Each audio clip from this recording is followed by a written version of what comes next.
And it's a very good morning to you if you've just joined us. Yes, it's been a minute. We've got our special guest, Coach Zaid Ismail, in the house. So yeah, without further ado, let us say Assalamu alaikum. Welcome to East Wave FM.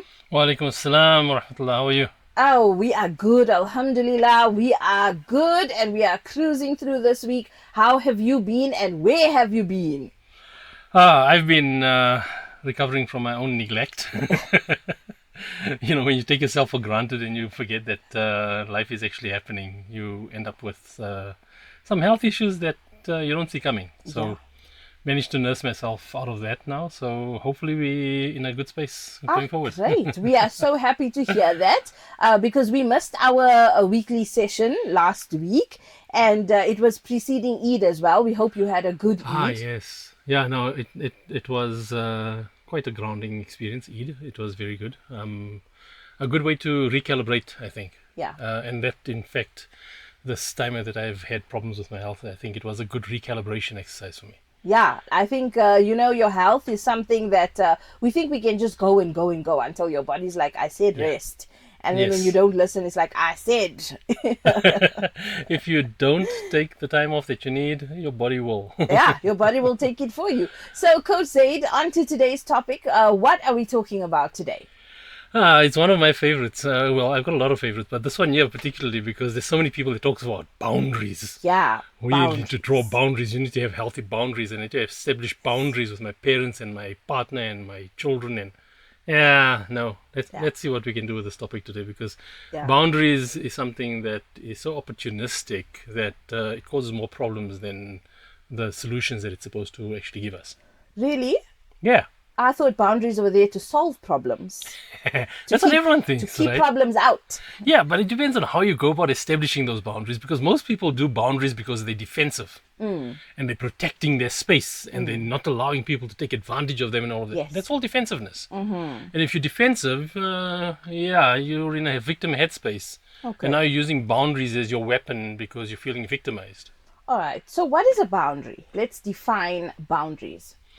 I'm almost tempted to look at what is the mainstream definition of boundaries first to show people what's problematic about it because the mainstream definition is about like you just like don't allow people to cross over into this space and don't allow them to take advantage of you in this way and that way and all of that.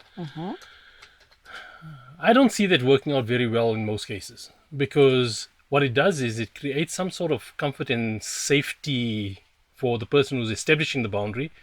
But it's giving the completely wrong message to the person who's having to be on the other side of that boundary. So if you're looking for the mainstream definition, a boundary is a real or imagined line that marks the edge or the limit of something, separating a concept or a person from another or an area. It defines where something ends and another begins, whether establishing the physical border of property, the limit of a subject, or the acceptable behavior in a relationship. And there we go. Acceptable behavior in a relationship. According to whom? Yeah. Who decides what's acceptable and who is the authority on that in a relationship? Because a relationship is about two people, not one person deciding what's acceptable. So when you establish a boundary based on what you think is acceptable behavior, you lose sight of why the person might be behaving that way in response to you. So for me, a boundary is about values rather than it is about drawing a line in the sand. Would you say that in order to establish a boundary, it's consultative, not you telling someone, this is my boundary? Yes. It's more like, let's sit and talk about how certain behavior is affecting me, what is affecting me, and how we can better manage our relationship, like what needs to happen. Instead of people saying, this is my boundary. Yes, and what is that boundary and what is it supposed to be serving? What are you trying to achieve with that boundary? Because a relationship is about two people focusing on creating something together. It's not about what can I get from you and what do you get from me. Yeah.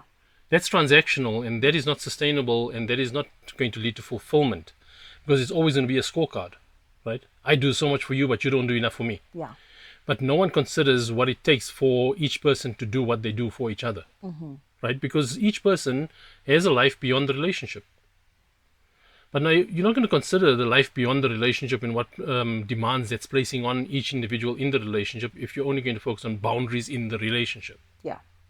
And when we talk about boundaries, we're not just talking about relationships. We're talking about work. We're talking about family. Yeah. We're talking about your own, Yes. your own relationship with yourself. Like, what are your boundaries? True. And I would go as far as suggesting that a lot of people use boundaries to create a bubble for themselves. They create a safe space for themselves. And if anyone crosses over this, that means they don't respect me and they don't appreciate me and they're not whatever it is. And then they use that to judge people. And then that's how you end up writing people off for the wrong reasons. Yeah. Because for starters, you're assuming that people understand why you have that boundary. You're assuming that they see that boundary the same way that you see it. You're assuming that they are showing disrespect by crossing over that boundary rather than assuming that they actually have more kind of rapport or special place with you for them to be able to be more free with you. So there's so many problems you create with trying to establish boundaries in that way that you make it very difficult for people to understand you and you force them to understand your boundary. And then you feel isolated after that, like no one knows, no one understands, no one gets me and all of that. Why? Because you've isolated yourself from people about who you are and you're defining everything around what mechanics and what technicalities they need to respect about you. I think that's so important what you mentioned. People must understand the boundary, but they don't understand you. And because you set the boundary, they don't make it past the boundary Yes. in order to understand you. Yeah. So it's like you enforcing, understand the principle, but don't come past that line. You're not going to get past. And then you deprive that person of understanding why you ask them to respect that line. Yes, I'm just curious to know if any listeners are already triggered by this conversation. Yeah, it's a boundary. We are crossing boundaries. So there's something called the 4 C's of boundaries that Oh, provide no, a you just have practical to. 4-step Why? framework to help you define, communicate, and maintain healthy limits in relationships. Ay. Number 1 is clarity. Know exactly what your limits are and state them directly. Now, why do we use the word limits? Okay, this is going to turn into a stand-up comedy show. Yes. Why do we use the word limits? Who defines a limit and why do you need a limit, right? What are you trying to control with that limit? Are you like in a formal contract with someone that you need to define clauses and parameters with which you need to operate, or are you trying to create a life? So clarity is not about what's your limits. Clarity is about why those limits are important to you. Exactly my question. Should we not be redirecting it to why is this limit necessary and important? For the most part, people are too lazy to consider why. Uh-huh. Because what is so much easier to focus on. Yeah. Yes, 100%. Please repeat that. You can get me enemies here. People are generally too lazy to focus on why because it requires too much effort, too much thought, too much consideration, too much exertion. They have to actually invest in a relationship to understand why, which means that someone has to be important to them, not what they get from someone. Yeah. I think it's Simon Sinek who says when you know your why, the how becomes easy. Yes. True. When you know your why in anything, in work, in relationships, Yes. in negotiations, the how becomes easier. So I like to bring it down to what I tend to point out quite a lot on our conversations is that people don't realize the difference between intention versus motivation. Your motive to do something is your why. Your intent is your what. What you're intending to achieve is one thing. Why you need to achieve that is usually a big secret, both to you and to the other person. Yeah. So if you're going to focus only on the what, on the intention, I didn't mean it that way, and this is how I meant it, and you misconstruing it, and you misunderstanding me, and now you just like thinking the worst of me and all of that. That's the what. The why is what people don't focus on, the motive. Why do I need to establish a boundary? What is it that I'm trying to solve for myself, or what is it that I need to save myself from that makes a boundary important? Yeah. And then we move on to communication. Express your needs clearly and respectfully. Don't assume others can read your mind or they know what makes you uncomfortable. Don't assume that they know what makes you uncomfortable. Ha! Another double-edged sword. Because when you're communicating, are you communicating about how you feel about it or why you feel that way about it? Because most of the time people communicate to make others responsible for how they feel. So I told you I don't like this and look what you're doing. Yeah. I told you I feel this way about it and look how you're still behaving. You're making someone else responsible for how you feel about something, and then that means they're responsible for how they feel about it and how you feel about it. And what are you responsible for? Your boundary. Your boundary. Sounds like a one-sided relationship already. Yes. Right?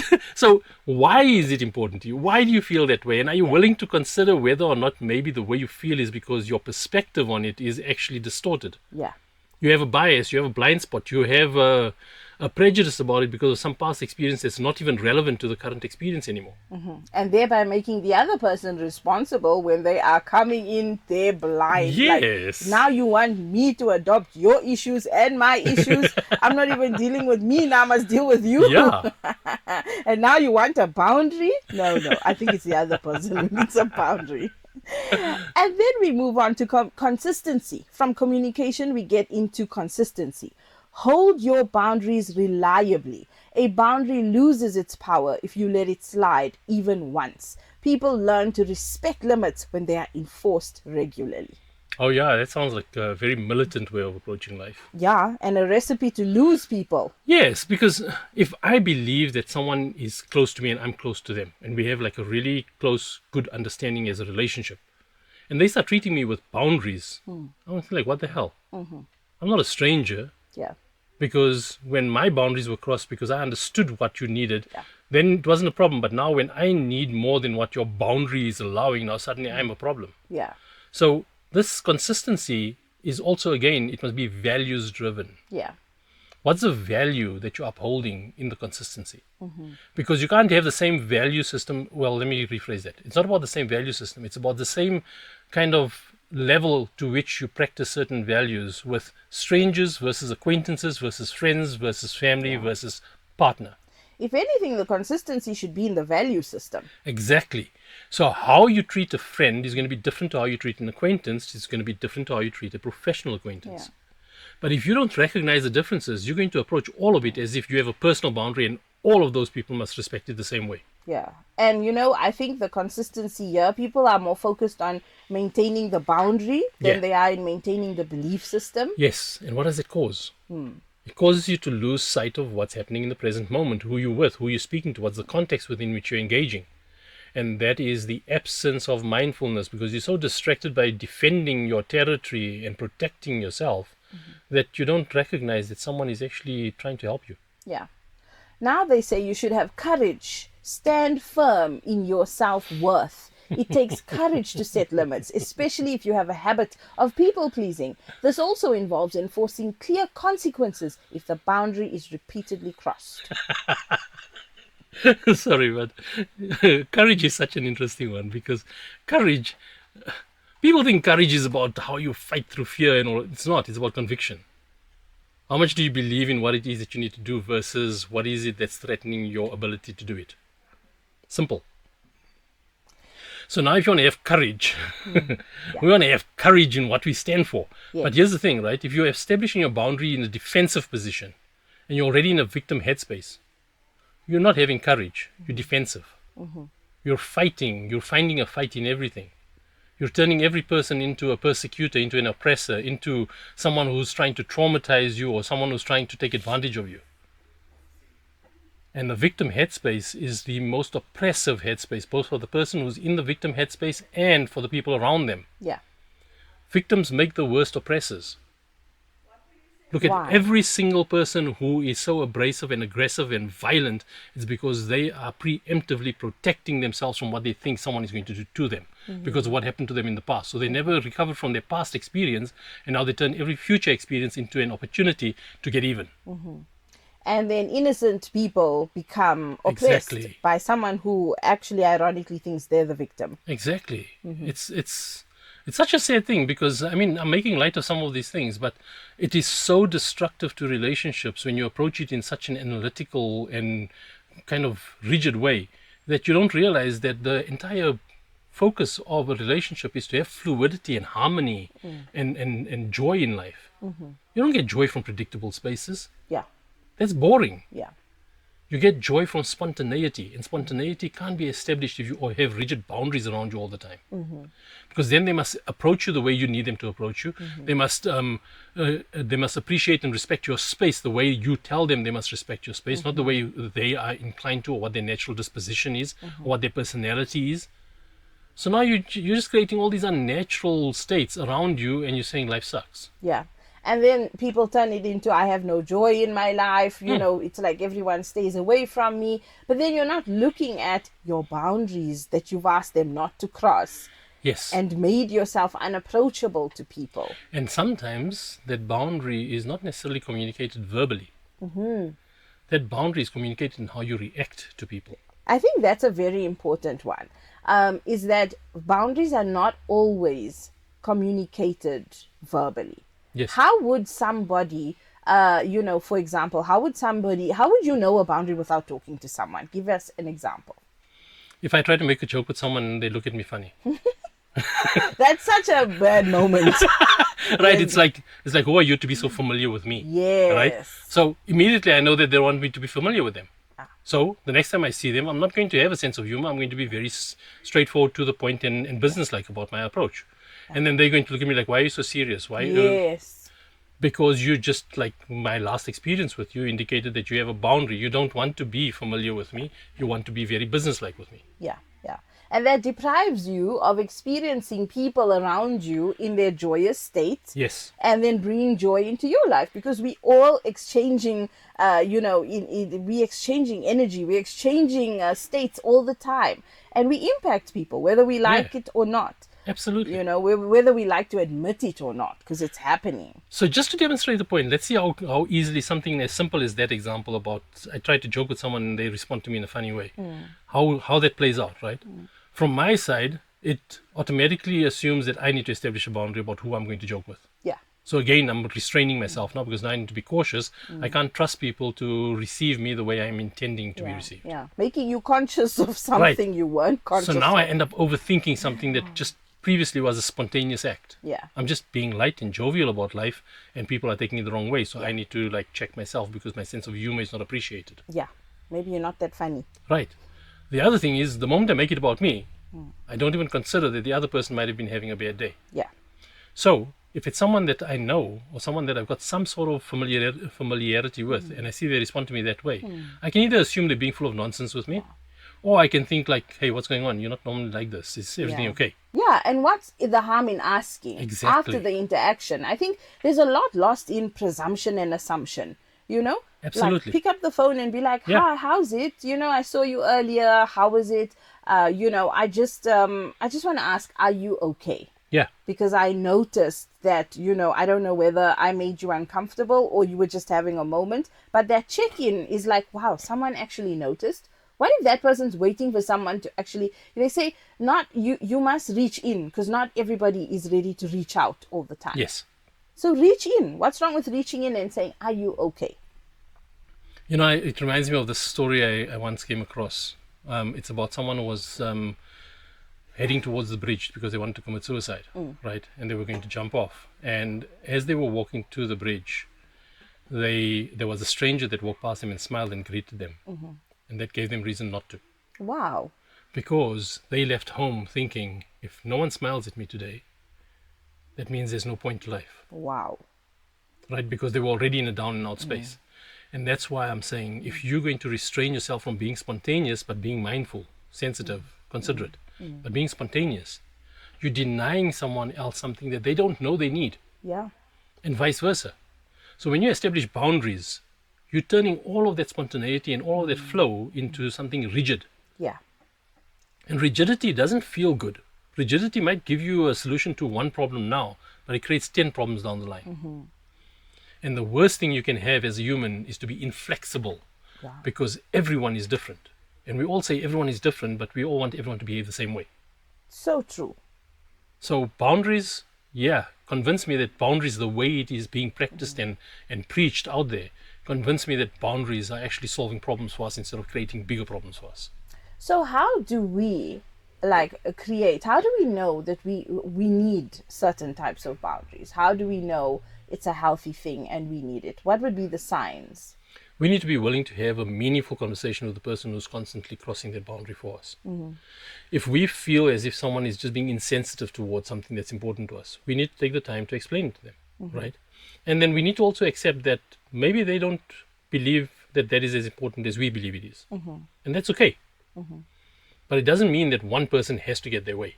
Yeah. What if someone is deliberate, like you've communicated, and the person continues to cross that line? Then, depending on the nature of the relationship, you've got to consider what they're trying to get across to you. Because usually, if I think that someone is taking advantage of me, I'm going to show them. I'll give you a taste of your own medicine. Right? We love to do that. But that's a passive aggressive response. Yeah. So if someone is constantly crossing a boundary and they're important to us, they're close, they're a partner, they're a family member, they're a sibling, they're a parent, whatever it is, and they're constantly crossing that boundary, it means that they're trying to communicate something in an unhealthy way. And we need to understand why is it that they're doing that, because often it's because I don't feel heard, I don't feel considered, I don't feel appreciated, so why should I appreciate you? Yeah. Let's move into the workspace. Aha. People talk about boundaries in the workspace.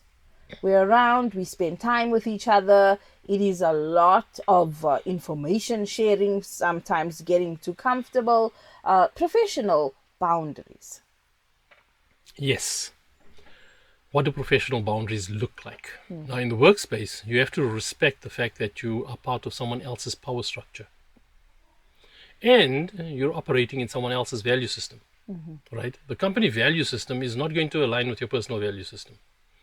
If you find a company whose value systems align with yours, either you're really fortunate or you've got something to be concerned about, because the company's objectives are very different to personal objectives. True.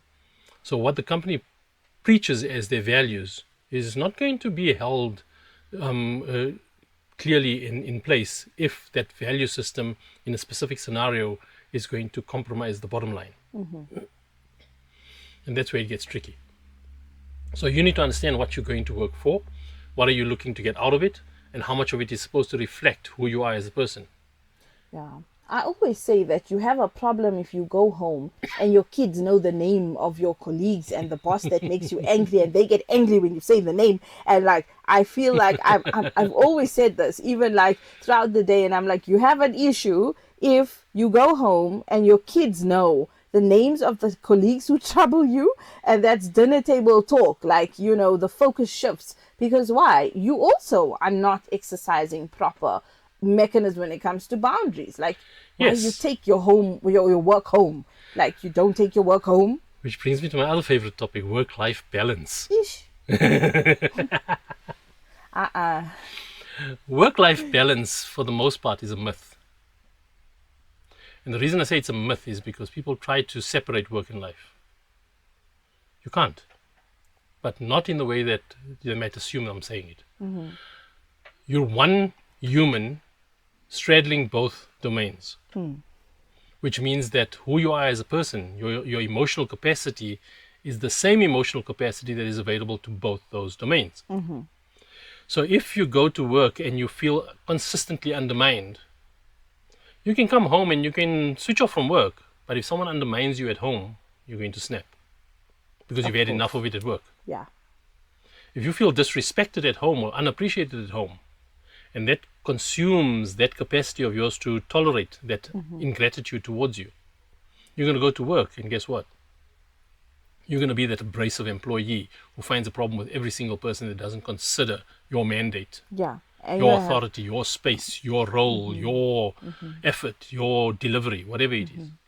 And then you have a boss that will say, don't bring your home problems to work. Yes. Your personal problems to work. But it's okay if you take your work problems home. Oh my gosh. You see, we forget that we're dealing with humans. Yeah. And we forget that we're human when we try to approach it in the way with this rigid boundaries and everything else. Yeah. So if you're more mindful about the fact that, hey, at work I'm undermined for very different reasons to what being undermined looks like at home. That mindfulness, that self-awareness, is what allows you to self-regulate between the two. Yeah. And that's how you establish healthier boundaries based on values.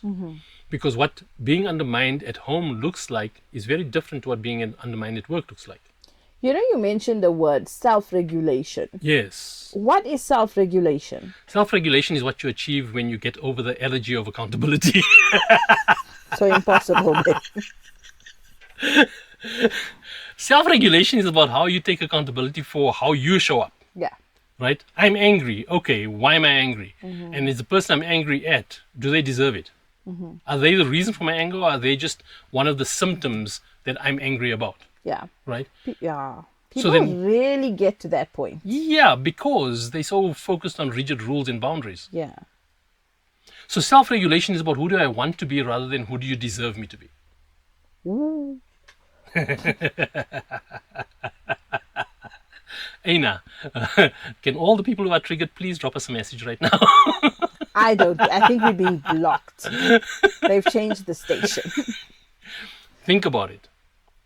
If you lead your life focused on who you want to be rather than who the people around you deserve you to be, are you living according to your value system, or are you giving them a taste of their own medicine? And the moment you give someone a taste of their own medicine, you just reduced yourself to what you're judging them about. So if I disrespect someone because they're disrespecting me, I've just made sure that I'm as bad as they are. It's just when you talk about journeying through self-regulation, you've got to make it to that point where okay, I now need to understand why I am angry. Yes. And what is it about this person's actions that changed my state from ease to dis-ease, how do people get there? Well, it's what we discussed in our last show, I think 2 weeks ago. You got to get over yourself. Very painful. It's extremely painful because the reason why you wouldn't want to get over yourself in that way, and I mean this like with respect, I'm not being flippant about this now. The reason why you wouldn't want to get over yourself is because you have no reason to trust that anyone else cares about what's important to you. So that's why you're going to hold that mantle. You're going to hold that flag to say, I'm fighting for the right thing here. Yeah. Because if I don't, then everyone is going to take advantage of me. And no one's going to care about it. And this is not going to get done. And that's not going to get done. And everyone's going to just have their own thing. And I'm going to be responsible for all the stuff that no one else wants to do. It's a crusade now. Yes. So you've got to be careful about getting into that mindset of believing that you're the martyr, you're the victim. And I believe in the brown community, we have the highest rate of living martyrs ever. Yeah. Everyone or every other person believes that they are self-sacrificial because they are like sacrificing so much of their own good because of society and family and politics and all of these things. Then you're part of the problem. And that's the expectations that you have chosen to live up to. Yes. I always ask, where's this rule book? You know, the societal rule book, the one that's like, what will people say? Yeah. I want the book of what people say. Oh, that'll be an interesting book to write. Because a lot of people say, what will people say? And I'll say, okay, but why do you choose to do it this way? Because that's how it's done. Yes, it is. And then I'll ask, but by who? By everybody. Okay, but where's the panel that sits there and says you're doing it correctly? Where's the adjudicators and the you judges? Understand? And then nobody can answer. I'm like, where's society's rule book? Yeah. Has there been an adapted version? Is it is there an abridged version? Show me. And then it's silence. Yeah. Because now you're evaluating who's the boardroom in my head, who sits at the table, at the boardroom table in my head. And that is an interesting question. It's a very important question because more often than not, we don't realize that we're seeing ourselves through someone else's eyes. Yeah. Right? So I made a comment to someone recently and they looked at me like, ish. And I told them that insecurity is a result of comparison. That's it. You're insecure about something because you're comparing yourself to something else and you're judging yourself for not being that. It's not because of how you feel about yourself. Yeah. It's because of how you think someone else thinks of you. Yeah. If you see something that is better than how you're doing it, then you must want to aspire to be that if it's important to you. Yeah. That's not an insecurity, that's an aspiration. Yeah. But if you see something that's better than you and you're going to victim mode and like, oh my God, this is going to threaten my significance and my standing and my social stature and my social circle and all of that, then you're self-critical, you're self-loathing, you're judgmental, and that's why you have an insecurity. Yeah. Yeah. So if you're not happy with something about yourself, you're insecure about it, do something about it. And if it's something you can't do something about because it's not of your making, your appearance, your physique. I'm not talking of being healthy or unhealthy or overweight or not. I'm talking of like you have a certain body type. Work with it. Yeah. Yeah. And I think, you mentioned this, it's so important. Don't compare yourself, aspire to be better. Yes. Who do you want to be, not who do you have to be? Yeah. and not who you're looking at and say, yeah, but did you see this? Yeah. There's people who will look at someone doing good and say, yeah, but you know that when she was 19, yeah, I know what happened. Yeah, exactly. And then your past weighs down you for the rest of your life. Yes. Not because of people, Yeah. but because you're giving it credence. Yes. You're giving it merit. You're giving it weight. Yeah. So it's so surreal. It's so, I think that we live in a world of contradictions. Yeah. Where people say, I have a boundary, but they're the very same people that cross all the boundaries across all relationships and Yeah. are not even sensitive to other people. Like, people will notice what they said made you uncomfortable, but they will continue pushing that until they get a kind of satisfaction. Where they see, okay, now are you happy now? Are you fulfilled? And they're the same people who say, no, I have boundaries. Yes. You see, I always tell people that anger is something that if you commanding it, it can be effective. But if it's commanding you, Yeah. you've got problems, right? Yeah. That's when it becomes corrosive. It erodes your peace and who you are. Yes. Most people are commanded by anger. There's very few people who command anger when it's needed. Because anger has its place, right? And contrary to popular belief, and I'm sure people will disagree with me with this, but prove me wrong, anger is not an emotion. It's a form of communication. It's a form of communication in response to the emotion. Yeah. How you feel about something will determine whether or not you want to express it through anger, sadness, happiness, whatever it is. Yeah. So anger is a form of communication. Now, if you get people that are constantly angry, you need to consider what is it that they are desperately trying to communicate. I think it's so important for us to get what you're saying, because people see anger as a state. Yeah. Like, no, he's just angry, Yeah. or she's just always angry, not understanding, like you said, what are they desperately trying to communicate. Yeah. We have this saying that I read the other day, that anger, or is it hate, it is like acid. It only destroys the vessel it's stored in, more than the vessel that it's being poured on to. Yes. And people need to understand this, right? There's no one that wakes up in the morning and says, what can I get angry about today? Maybe some women. You said it, not me. Some of us. And then they blame menopause and hormones for it. Menopause. Not Menopause. Menopause. It is They need a man. pause from men. Exactly. I think there are some women get up and like, If that were true, then Too peaceful. who would they take out their anger on? the man. No, but they need a pause from men, so they want to get rid of the men in their life That's at that the point. insanity Coach Zaid. Okay? I don't want to need. But I need to want sometimes. Just makes sense to us. I'm sure it does. I will write a book. And that's your boundary, right? I'm holding it, communicating it, and I will be courageous. But you're lacking one of the C's. There's no clarity in it. There never is. And that's why men are from Mars and women are from Venus. But, Yeah. we teach our children boundaries. This is something that's now being taught, right? Right. Emotional intelligence, boundary setting. Where does empathy come in when you're talking about boundaries? Where does compassion and sympathy and understanding come in when you talk about boundaries? Yeah. It has its place. Where? So if you're in a formal setting, then there's parameters within which you agree to engage. Like a workplace. Yeah. Boundaries. Yes. Right? There's professional conduct and there's unprofessional conduct. Yeah. But for the most part, I always see professionalism as being the absence of emotion or sentiment. Right? The moment you introduce sentiment and emotion into a space, it lacks professionalism. Yes. Now, if you look at it that way, you need to consider whether you are at work to be human, or you at work to be a laborer. Are you a resource? You're a resource, whether you like it or not. Whether you're the CEO, the chairman of the board, or you're the mailroom guy, you are a resource at work. Because you are there to fulfill a role that contributes towards the bottom line of the company. If someone is not making profit, you're not going to have a job.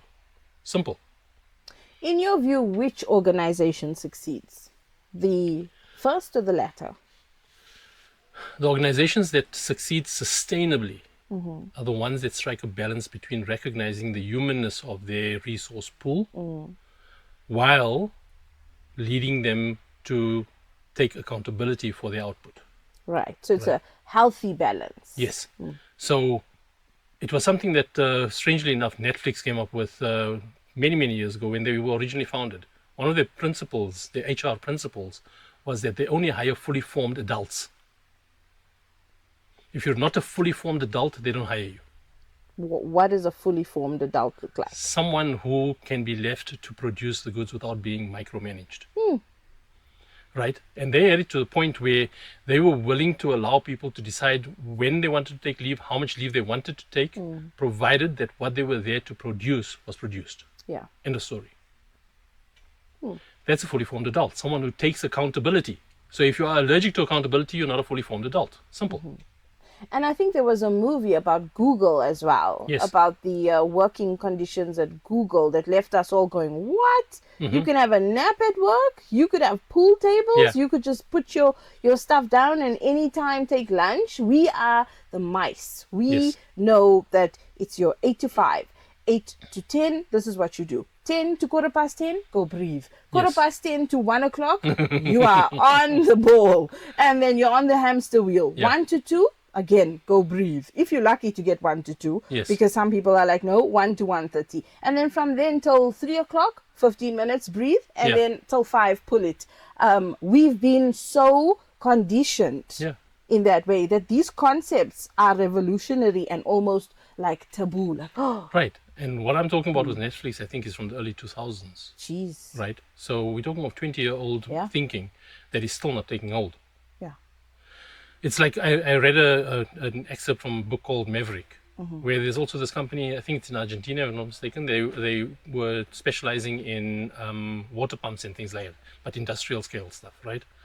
And there was one guy who just sat there with his feet up on the desk and he just paged through comic books and did whatever he wanted to do all the time. And someone came along and said, like, why doesn't he do any work? And they said, no, his job is to be sure that he is competent to show up when we have an emergency failure at the client site.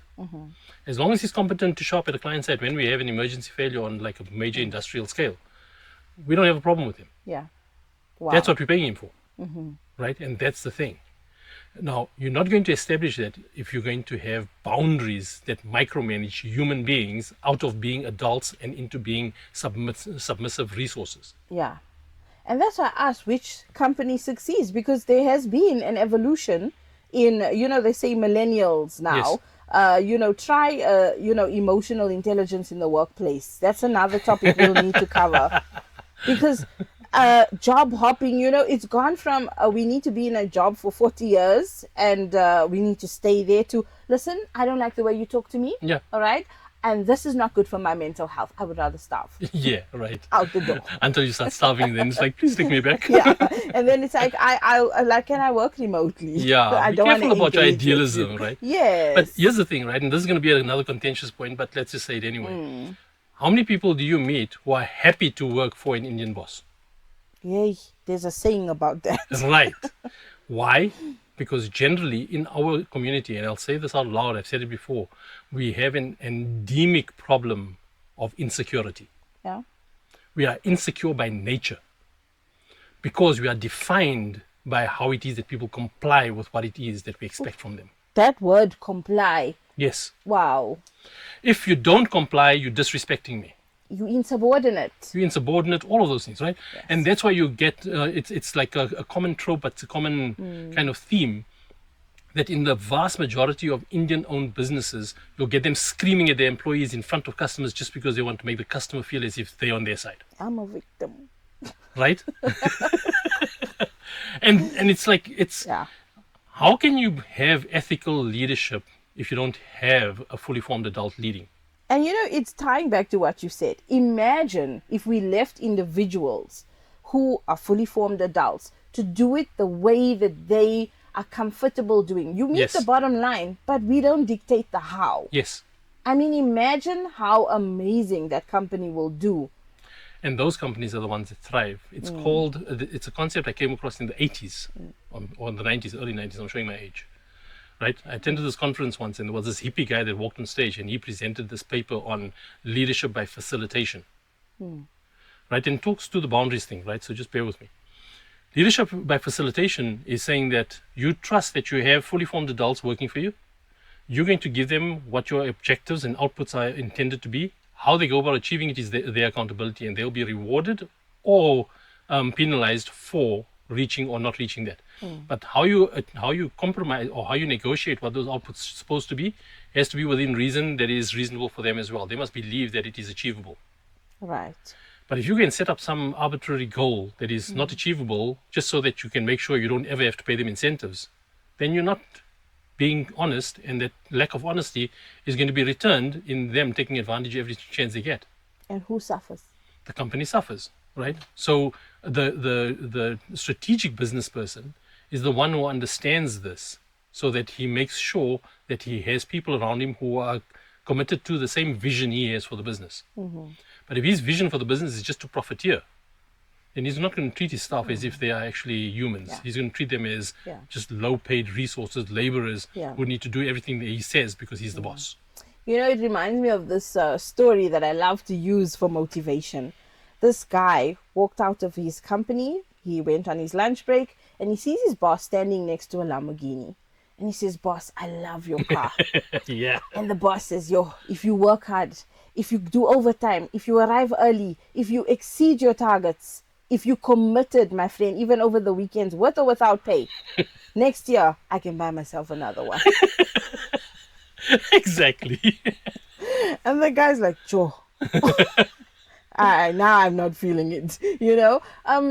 But it's important. But these are all boundaries we're talking about, right? Yes. It's the boundaries of understanding where you fit into the overall picture, so that you don't overextend yourself and then feel betrayed. Yeah. Or you don't take it for granted and then you expect entitlement to something that you actually didn't deserve in the first place. No, absolutely. What is your advice on boundaries, Coach Said? Understand why certain limits are important to you, and help the people who matter to you to understand why it's important to you. Yeah. And if they have a different view on it, you need to be receptive to why they might see it differently, because the whole point of it is to achieve understanding and alignment on it, not compliance. Yeah. Right? So if the relationships around you are important to you, whether you want to admit it openly or not, you know internally whether it's important. And the only time, unfortunately, most of us realize when a relationship was important was after it's lost. Yeah. And that's either through breakups or divorce or death, right? So don't wait until you lose someone before you realize they were important. Yeah. And I mean, this boundary is not a full stop. No, it's not. It's fluid. Yeah. It has to be fluid because life is fluid. Yeah. What was set as a boundary yesterday is not necessarily going to be a healthy boundary today. Yeah. And that's why you can't just draw a line in the sand. It has to be values-based. Yeah. Why? Sorry. Why is it important?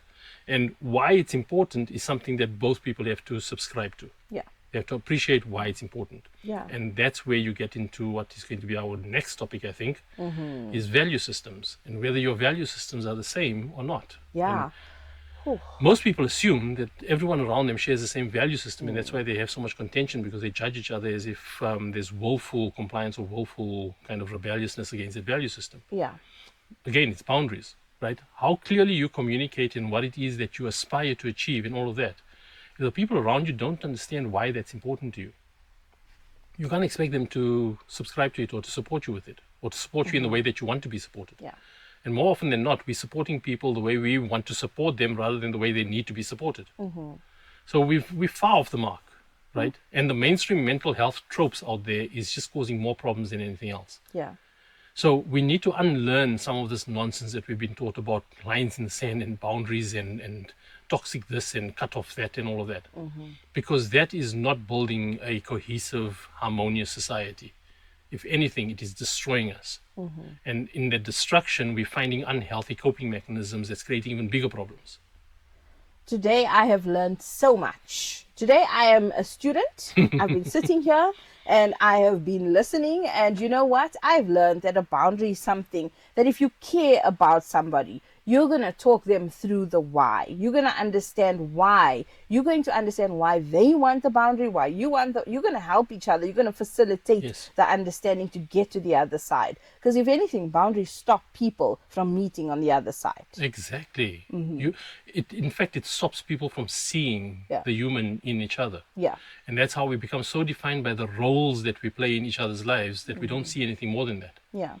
And that's why if someone fails me in how it is they're supposed to show up in a certain role for me, I feel betrayed. But I don't think of it as betrayal. It just feels like betrayal. And then I develop trust issues.